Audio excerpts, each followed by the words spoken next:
The Setting of the Sun by iAmSiNnEr. The True Story of Nightmare Moon. Luna, I need your help. Come quick, it's an emergency. Luna barged into the room, her horn alit with several defensive spells ready. What is it, sister?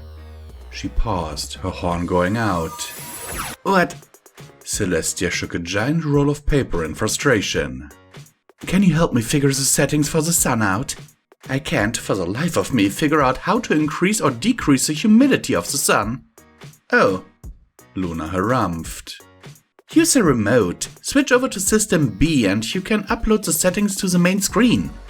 You'll see humidity on the section labeled How to Torture the Ponies. It's pretty obvious. Who named that? Celestia looked up. You did, sister, Luna pointed out. After much effort by Mother to persuade you otherwise. It was a good idea at the time, Celestia protested. I want to make it easy for me to remember. What about the section you labeled Gamer Moments? Luna muttered. It is a reference to moving your avatar in a game. Video games haven't even been invented for another 3,000 years. Luna retorted. Well, what about the game of Mario we played last night? Celestia protested. That was fun. We did what now? You were drunk too. I was what now? Ignore whatever I said, Celestia quickly said. Do you know how to shift the sun up and down? It's not in Gamer Moments. It really is so confusing figuring out the settings. It's in Luna is annoying and won't let me do this on my own, Luna grumbled. Honestly, you named all of them yourself. How do you not know your own settings? The manual's confusing, okay? Celestia muttered. Like, why is there even a setting to burn everyone alive? At least it's not as bad as mine, Luna offered. Mine has a centerpiece of the moon hurtling to the planet, killing the entire planet's population by throwing it off the gravitational field of the sun. You're making things up, right? The gravitational field part, yes, Luna admitted. But as for killing the entire planet thing, I still can't figure out if it does kill every creature that does not exist on the planet. Okay, wait. Celestia frowned as she read down the long scroll. The manual says there's a setting to go nightmare. What does that even mean? Should we try it? Luna wondered. Not now. Celestia shook her head. It says here, emergencies only. Or if you're pissed. Gotcha! So the next time you steal the cookies from the cookie jar. Celestia looked sheepish. Look, it was chocolate chip. Chocolate chip cookies are important. Of course, Luna sighed. What else do you need to clarify? I found a setting that apparently starts global warming. Celestia looked up. That's not a good idea, right? Probably not. Hey, look, the option for a solar eclipse. Celestia paused. Why does it say do not use unless you have used the nightmare option? Father and Mother were weird, Luna grumbled. Like, seriously, if you give us a manual for the sun and moon, give us something we can understand. Okay, so what's in your manual? Celestia glanced over. Mine included turning the moon to cheese. Luna rolled her eyes. What was the point of that?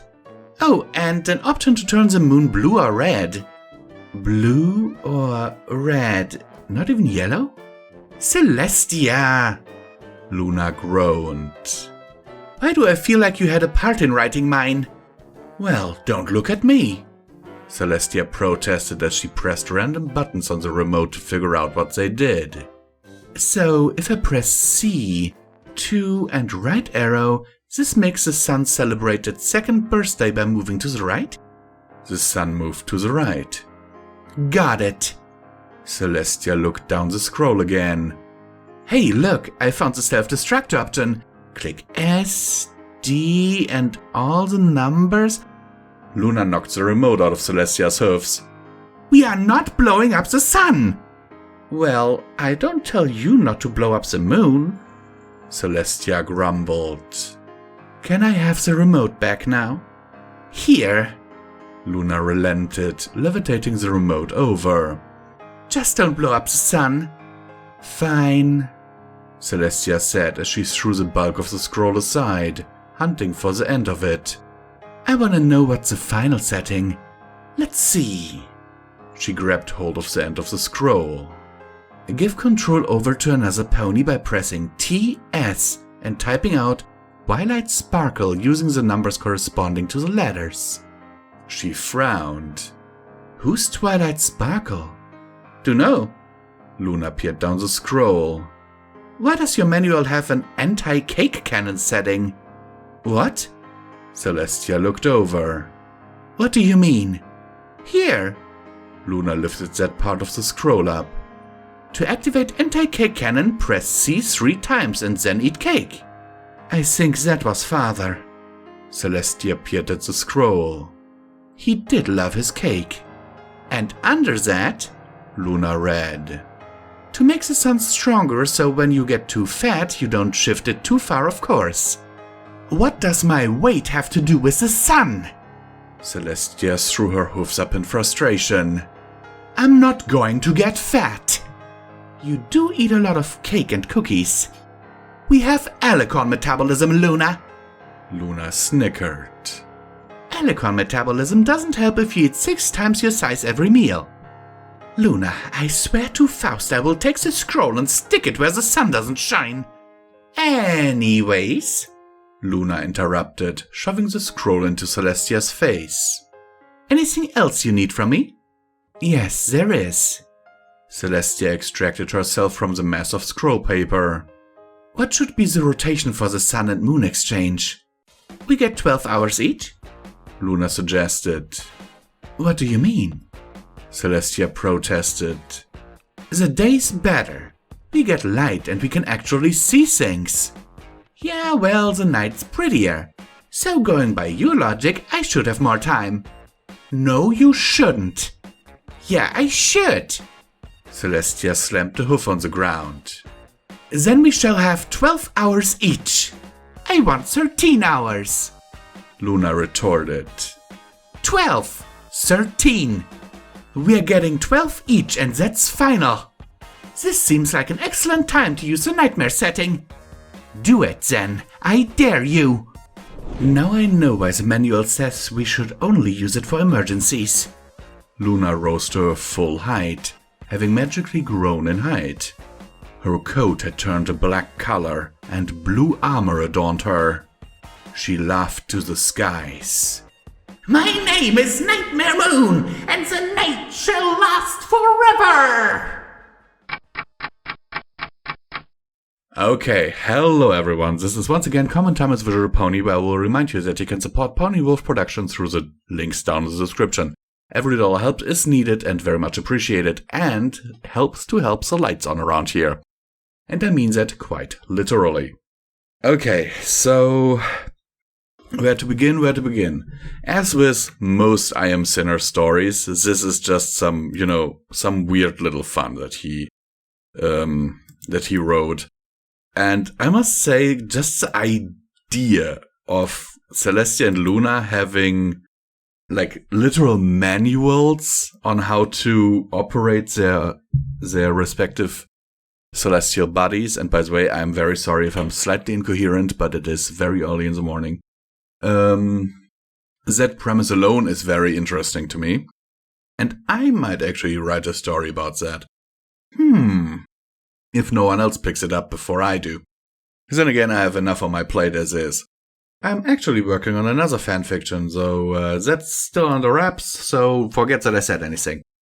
It by the way, wouldn't be an MLP one. Why did I say that? Anyhow, so yeah. I liked it. It's kind of funny. Though I'd kind of like to see what happened afterwards, you know? Is there like a setting to banish her to the moon? Like with the press of a button? That would be hilarious. But just the setting kill all ponies. Oh my word. Why? Why would you include well, I can kind of understand, because if you go ahead and look at Fallout Equestria, then this could actually be a reason for this if the ponies, started a revolution. Never thought that I'd actually think about that seriously. Anywho, I hope that you enjoyed this. Check out the other videos on the channel. There are over 1,000 of them by now. We also have, if Winamp is to be believed, over 1,000 hours of actual content on this channel. And I would very much like for you to enjoy that as well. And with this, I sign off. Wish you a wonderful rest of your day, night, or whenever you are listening to this. And that this video finds you well in body and mind.